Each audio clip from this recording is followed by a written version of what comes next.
Hi, my name is Tasha, and this is my story.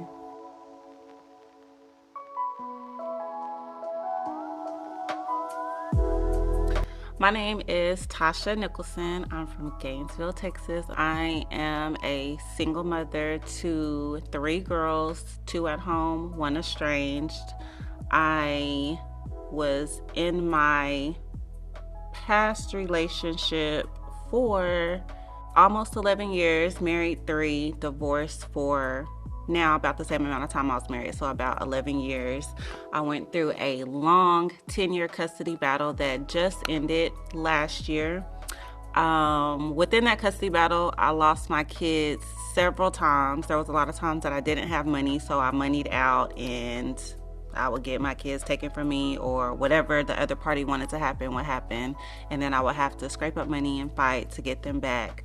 So during that time, that caused separation between me and my girls because I've always been a single mom, and so I've always had them. And so going through the custody battle, they would be taken, and then we would just be on weekend visitation, and then the schedule would always change based on whoever won the kids at the time. So that began to cause a lot of separation between me and the kids. The kids really didn't believe me when I said things were going to be okay, or they didn't believe me when I said that God would work everything out.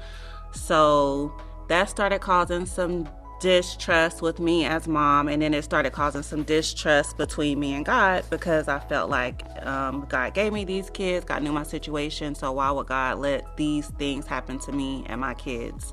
So that caused me to definitely waver in faith and not trust God.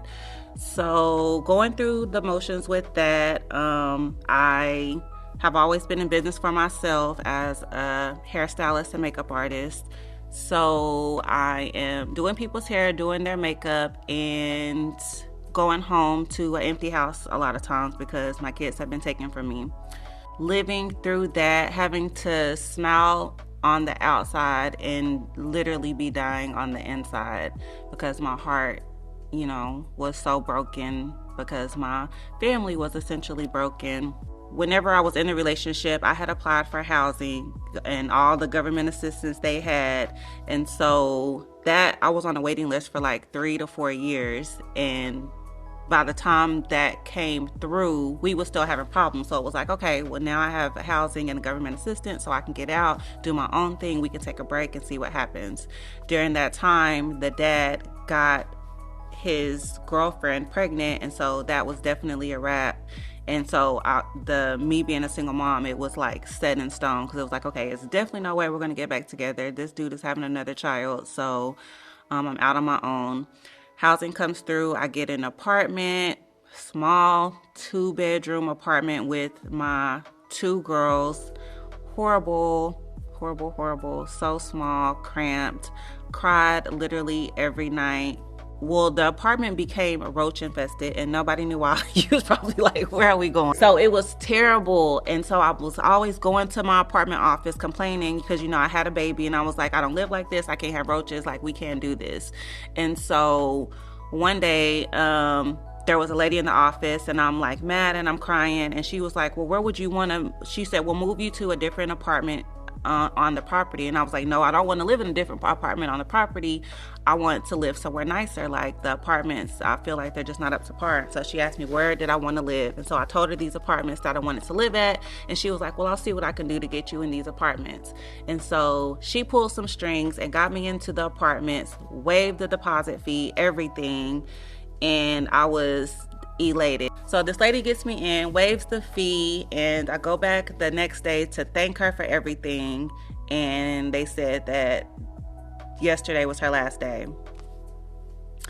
So I'm like, the tears are just rolling. So that was my start to kind of get on my feet.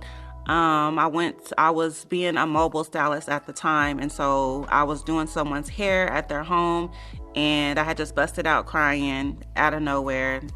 I just started crying, and my client hugged me, and when I was done with her hair, she gave me $1,500 and told me that she hoped that helped me get on my feet and, get me another car, because, I'm married. I'm going through the the divorce, And so that was how I got on my feet.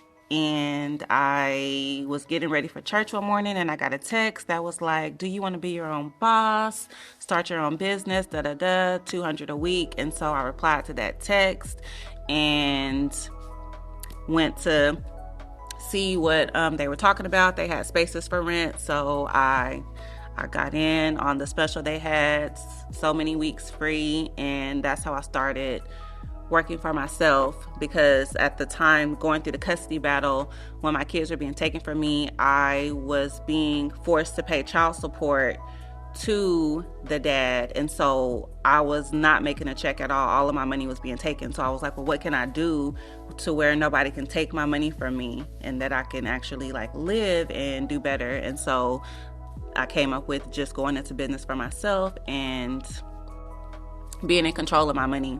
My mom helped me pay my rent for a long time until I built my clientele, and I literally had to get everything piece by piece. My mom gave me a couch.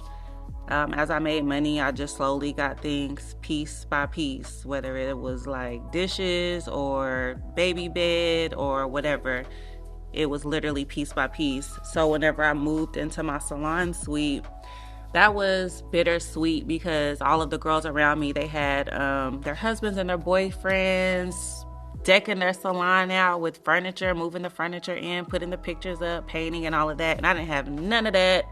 My mom gave me like a lawn chair set, which was like a wick table, a wick table and a wick chair. And I had my salon chair. And so the owners would always be like, well, when are you going to move your stuff in and all of that? And I was like, this is the stuff. This is all the stuff. So, yeah, it was definitely a humbling moment. And then I just built piece by piece, literally.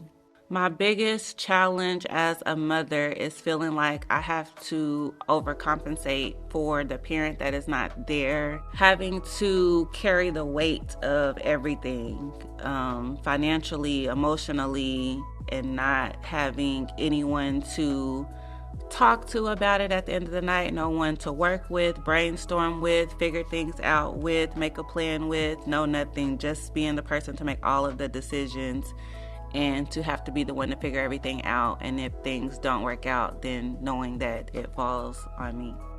Being an entrepreneur makes it easier because I can create my own schedule and create a work schedule around my kids. How do I maintain my mental health and well-being while managing all of the responsibilities? Before, I would try to self-medicate, drinking alcohol, smoking weed, doing whatever I felt would ease the pain. It doesn't work.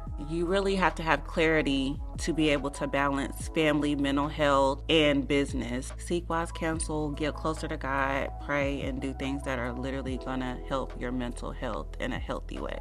A time that I felt overwhelmed as a single mom and how I handled it. Anytime that my kids cry, that's overwhelming to me, and I handle it by loving them and just being present in the moment. Holding your kids in silence while you cry or they cry. I think a common misconception of single motherhood is that we chose it in a way, like you knew how, whoever was, or that irks my soul. Or we think we're trying to be too independent and just do it on our own, and we don't want the dad to be involved type of thing. After being extremely mad at God for years, I decided to pursue God when literally nothing worked. Like, nothing was working. It seemed like no one understood because the stories and the things that I was going through was so bizarre and unheard of. Usually people always say, oh, the mom always gets the kids. No, not in my case. Literally everything was against me and nothing was working out. So I was super mad at God, which I still am a little mad at God. But I wanted to pursue God because nothing else was working. Nothing else was healing the pain. And so I have met a lot of people who are adamant, that God is the way, is the answer. And so that has always made me wonder, like, why do so many people believe in God? Like, what has God done for them to make them believe without a shadow of a doubt? And so that is something that makes me want to see for myself, to see, like, why are these people, why are these people praising God so much? Like, what is it? I need proof. Now, mentally, I am at peace. I'm still annoyed. I went from mad at God to just annoyed. The anger has subsided because through it all, I'm still okay. I definitely feel like even though I have my issues with God and my faith wavers and my trust, know that God has not left me. I would tell a mom that's struggling, you are definitely not alone. It is definitely hard, and I would encourage any mom to put yourself in the room, so to speak. Like, don't isolate yourself. Find a tribe, whether it's a gym, aerobics class, or church, or anything. Just don't isolate yourself, because I did that for so long. I would literally cry just because I woke up, just because God woke me up. I would cry like, ugh, like, why? I have used First Refuge for counseling. I used, a lot of churches have food pantries based on the need. I think some people look down on single moms as if we're not desirable, or we're not wanted, or we're like, what's it called? Damaged goods. I think that's a stigma for sure. Like, no one wants us because we're single.